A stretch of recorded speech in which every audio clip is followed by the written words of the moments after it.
La teoría que explica por qué los pacientes llegan a tener desregulación emocional se llama teoría biosocial y explica que la interacción, la transacción a través del tiempo de una vulnerabilidad biológica con un ambiente invalidante genera un patrón de desregulación emocional.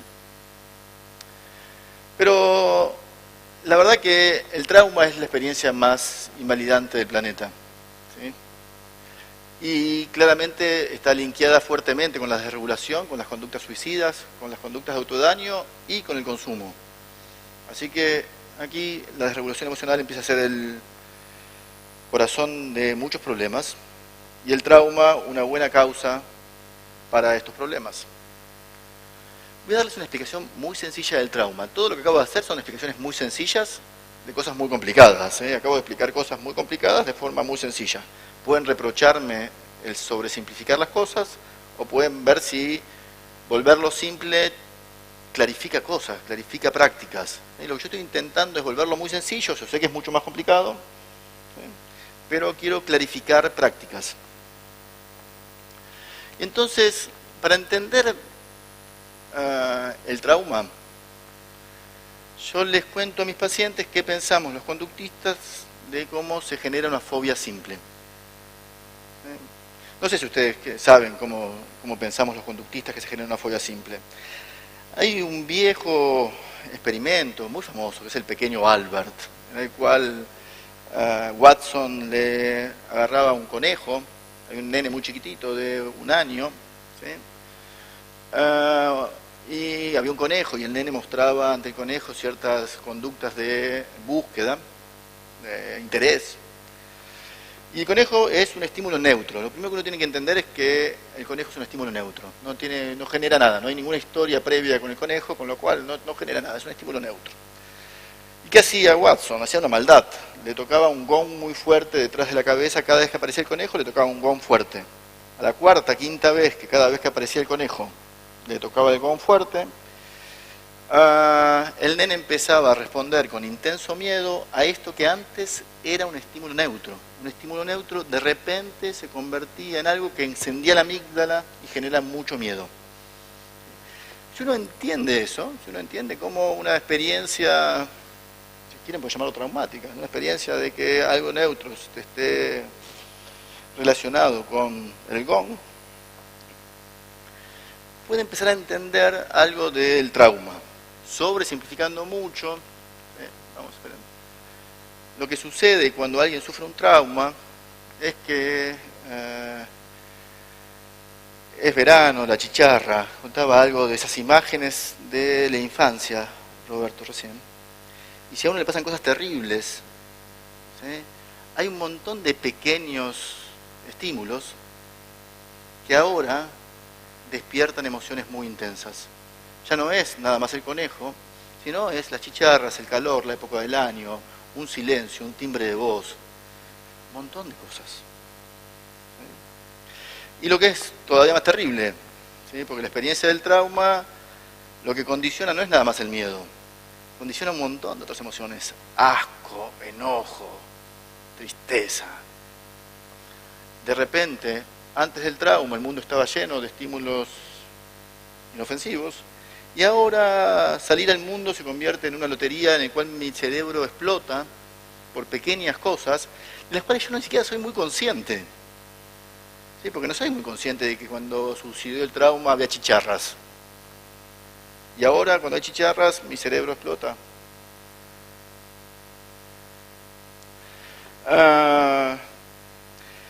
Lo que es muy razonable es que la gente empiece a evitar situaciones. ¿Sí? Evita situaciones todo lo que puede. Y otra cosa que hace es evitar muchas veces los recuerdos del trauma. Porque aparece el recuerdo y aparece como si estuviera pasando ahora. El problema con la evitación, y es el problema que tenemos los conductistas con la evitación, es que la evitación fracasa. Y muchas veces lo que pasa es que vuelve más fuerte, se generan ciertos efectos paradojales. Entonces ahora, cuando aparece la chicharra, la emoción es recontra intensa. Cuando la evitación fracasa, la emoción es muy intensa. Y entonces ahora tengo desregulación emocional. ya no tengo trauma, lo que tengo son emociones muy intensas por un montón de estímulos. Y es probable que aprenda que si consumo o me corto, algo de esas emociones se bajan. Entonces ahora tengo el trauma como una explicación razonable de la desregulación emocional y el consumo o los cortes como una forma aprendida de regular emociones muy desagradables. Por supuesto estoy sobresimplificando el trauma, y más el trauma temprano en la infancia es mucho más complejo que esto. A mí siempre me interesa, primero de todo, traer esperanza. El trauma tiene tratamientos eficaces basados en la evidencia. Y cuando uno hace un diagnóstico de trauma, puede hacer algo que se llama exposición prolongada. Es el más famoso de todos. Que buena parte de lo que hace es lo que hacemos los terapeutas conductuales cuando nos encontramos con algo que genera muchas emociones, que es algo de exposición. Posiblemente un terapeuta conductual va a invitar al paciente a revivir, a reencontrarse con el recuerdo del trauma en un lugar seguro que es el consultorio, de tal manera que en algún momento dado el recuerdo del trauma deje de evocar emociones tan intensas, que se convierta en un recuerdo. Los tratamientos de exposición tienen siempre la función de que el cerebro aprenda a diferenciar entre recordar y revivir. La gente que tiene trauma, cuando recuerda, revive. No hay mucha diferencia. Sigo estando ahí. Sigo teniendo esas emociones. Entonces, los tratamientos de exposición, que son recontra eficaces. Es difícil explicar a alguien que tenga quizás otros modelos de psicoterapia lo compasivo, lo eficaz que pueden ser los tratamientos de exposición. Los terapeutas de otras escuelas piensan que los conductistas somos gente mala, que le ponemos cucarachas a la gente que le tiene miedo a las cucarachas.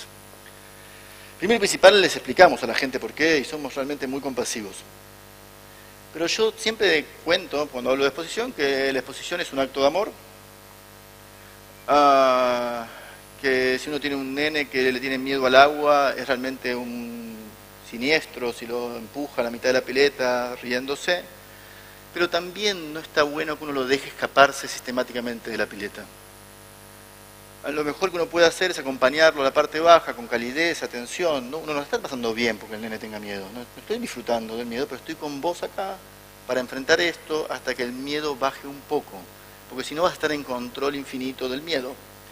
Y eso es lo que hacemos los conductistas con la exposición. Es un acto de amor, no de crueldad ni de que disfrutemos del dolor de los otros. Ok. Y entonces también van a tener, ya debo estar en el tiempo, te veo ahí parado, debo estar ya en el tiempo, ya estamos llegando.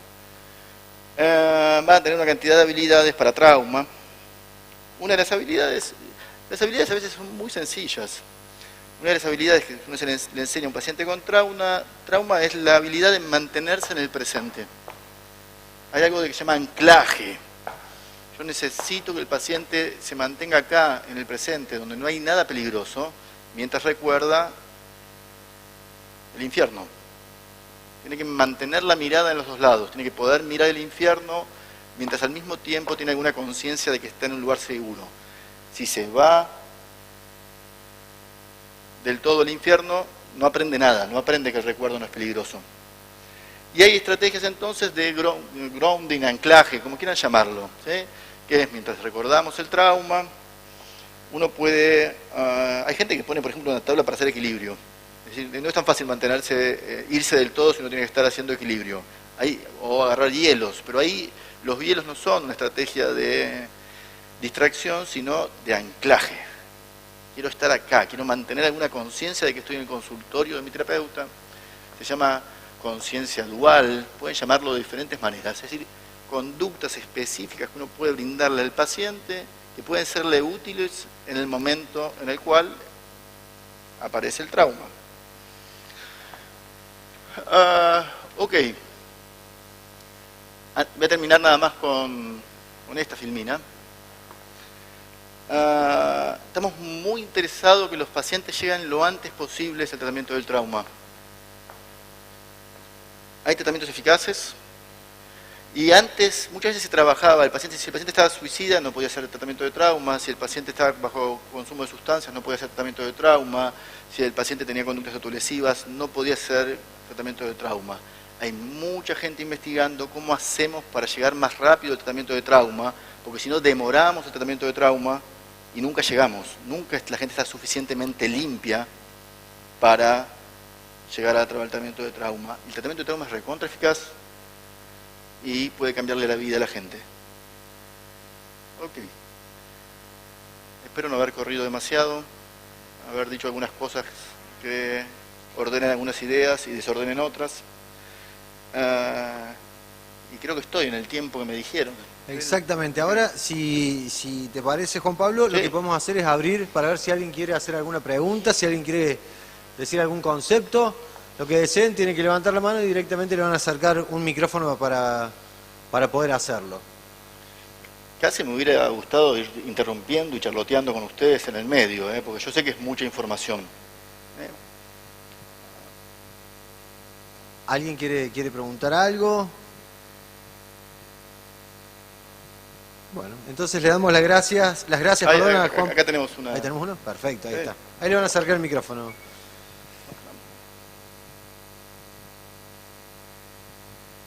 Bueno, en primer lugar quiero agradecerte la explicación tan sencilla que nos hiciste de un tema tan complejo y que nos cuesta tanto en la universidad, sobre todo cuando estás en la etapa de estudiante. ¿Cuál considerás que es el momento oportuno para traer al paciente y poderlo contener para que él pueda alejarse de las adicciones? Porque momentos traumáticos tenemos todo el tiempo, digamos, en la vida diaria. Esa pregunta no la contesté. No hablé nada de motivación. Y el tema de motivación o del momento de decidir dar el paso a dejar las adicciones es un tema muy complejo. Hay mucho escrito. Está entrevista motivacional, hay un montón de cosas escritas alrededor de cómo ayudar a los pacientes a lidiar con la ambivalencia. Muchas veces cuando llega un paciente con algún problema de consumo, uno tiene que suponer que está todavía ambivalente, que no necesariamente está en el momento de cambio. Y hay un montón de estrategias para lidiar con la ambivalencia, ayudar a explorar la ambivalencia y ayudar a tomar una determinación en el camino de la abstinencia. Te cuento uno de los truquitos que tiene DBT Sud. DBT es esto, la terapia que hago yo, y tiene diferentes modelitos para diferentes problemas. Uno de ellos es para adicciones. Una cosa que se hace es, hay un montón de estrategias para lidiar con la ambivalencia y entender que la ambivalencia es parte de la vida y que uno puede ayudar a clarificar qué cosa es importante del consumo, divertirse y pasarla bien, pero quiero mantener a mi familia. Ok. Podemos empezar a pensar qué hay de un lado y qué hay del otro. Hay unas cosas que se hacen ahora en DBT con consumo que son acuerdos de abstinencia más cortos, raros, pruebas. Probemos 15 días sin consumir y veamos qué pasa. Veamos por qué es difícil y veamos además si pasan algunas cosas buenas. Un mes. Digamos, si uno tiene un paciente muy ambivalente, hay modelos y modelos. Hay modelos que de entrada te piden que fuera todo, porque si no, si soy blandito, es complicado. Depende del modelo. Pero vos me preguntás cómo se puede trabajar con la motivación. Una manera es tomar la ambivalencia y lidiar con la ambivalencia y hacer también esto, ser curioso, hacer pruebas. ¿Qué pasa si vos dejás un mes de consumir? Veamos. ¿Podés hacer este acuerdo conmigo? Veamos. Si fracasás, vemos por qué fracasaste. Si no fracasás, qué interesante. Pasan cosas buenas, cuando no consumís, pasan cosas interesantes. ¿Hay algo que sea valioso ahí de estar limpio? Son como ensayos. ¿Sí? Dime, Roberto. Ahora me da miedo. Si me preguntás vos, me muero de miedo. No, es algo que siempre me preocupó desde la génesis. Siempre hablamos de los pacientes o de la víctima, en este caso, de lo que sea, ¿no? sea abuso, sea droga o lo que sea. Pero no hablamos mucho de la familia. Y ¿qué pasa que si de repente, hablo en mi caso, o en el caso de cualquier persona que puede estar aquí atrás, que tenga otro tipo de problemas, qué pasa si los psiquiatras o psicólogos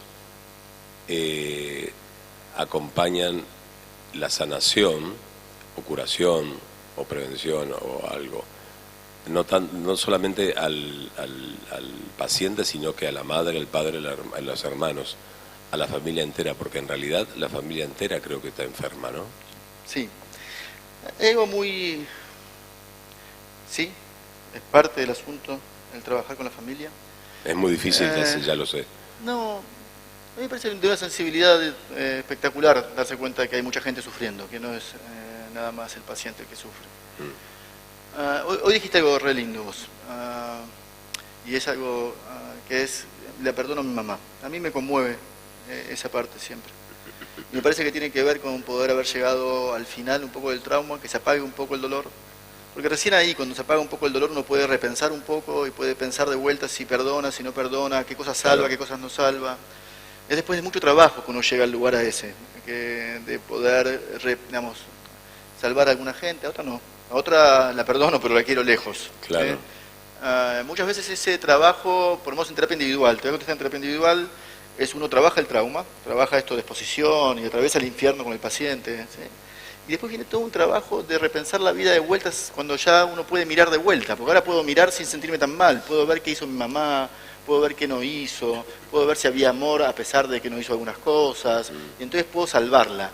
Antes no podía mirar mucho, porque acercarse a eso genera tantas emociones. Una vez que uno que baja un poco la respuesta emocional, muchas veces hay una revisión de la vida, hay una revisión de los vínculos, una revisión de la relación con la familia. Y yo no invento padres que no son, y si no son, los dejamos lejos. Claro. Pero si los puedo salvar, si hay algo salvable, es muy bueno tener una mamá que uno quiera. Y además me parece que es de verdad como el otro lado del mar del dolor, un poco, cuando uno logró ya salir un poco. Me meto con lo que contaste vos, porque lo contaste. Sí, está ok, porque yo conozco muchísimos casos que el pobre pibe está sufriendo a full y la familia encima lo odia y le pega y lo maltrata y la culpa siempre es del pobre pibe. No, si el maltrato continúa, yo estoy suponiendo que el maltrato pasó, yo estoy trabajando bajo el supuesto que el estrés postraumático es algo del pasado, si no es otra situación. Claro. Esta idea de que hay algo malo en mí, fallado, es una idea clásica del estrés postraumático. Si a un niño lo maltratan, tiene que darle alguna explicación a eso, y una de las explicaciones es que hay algo malo en mí, porque si no, no me pegarían, y eso genera una distorsión de la relación de uno con el mundo y con las cosas muy terrible, que es muy difícil de modificar. Primero tiene que detenerse el maltrato, eso sin lugar a dudas. Claro. Después, cuando trabajás el trauma, esa idea es muy pregnante, ¿no? Sigue estando ahí, sigue acompañando. Yo creo que el trabajo con el trauma permite empezar a desarmarlo. A mí me pasó hace muy poco y te dejo tranquilo. No. Yo Y solo me muero de miedo que me preguntes vos, después todo lo demás... No. Venía caminando por Buenos Aires, como cualquier hijo del vecino, pensando no sé qué cosa, qué problema tenía de hoy con tal o cual clienta, o no sé qué venía pensando. Pero me acuerdo que venía en otra, y venía caminando y de repente viene una mujer joven, y me ve y es como si hubiese visto a, no sé, a la Santa Teresita, y me abrazó y me besaba y me idolatraba, qué sé yo, me chupeteaba todo, y a mí me causa una cosa, viste, que no me gusta demasiado. Entonces, bueno, gracias señora, es mi políticamente correcto. Y me decía, yo te quiero tanto, te admiro tanto, te quiero, no sabes, he leído, sé toda tu vida, la de siempre, es el mismo speech que ya está, ¿no?, en el teatro de la vida. Y yo te quería contar y que me ayudes, porque yo tengo un hijo de 20 años que es gay, pero no lo soporto, no lo puedo soportar. Yo le quedé mirando y le digo, pero ¿what? A ver, me estás diciendo que me adorás, que me amás, que me esto, que me el otro, que sé yo, que sé cuánto, y decís que a tu hijo no lo soportás. Le digo, a ver, ¿no probaste con ir a un psicólogo vos primero? Porque me parece que vos estás muy loca, le dije. Porque tu hijo está sufriendo como loco y vos me estás amando a mí. Es al revés, admirá mis vestidos, mis canciones, lo que quieras, pero dale un poco de amor a tu hijo, le dije yo, ¿no? Y después ya vi que estaba un poco desvariando ya la mujer y yo estaba muy apurado, así que... Yo dije que las emociones intensas son a veces causa del trauma, pero a veces son causa de la invalidación. Y posiblemente no haya... la invalidación más grande es la violación, sin lugar a dudas, pero la invalidación de la identidad sexual y la no aceptación del otro posiblemente genere algo de desregulación también. Digamos, hay algo de la invalidación y la invalidación de cuestiones muy centrales de uno. Que alguien te diga que está mal algo que es quien sos, que también forma parte de nuestra explicación al menos de cómo se generan estas emociones tan intensas. Gracias por preguntarme. Un fuerte aplauso para el licenciado Juan Pablo Bosquiano. Muchas gracias, Juan Pablo, gracias por estar con nosotros.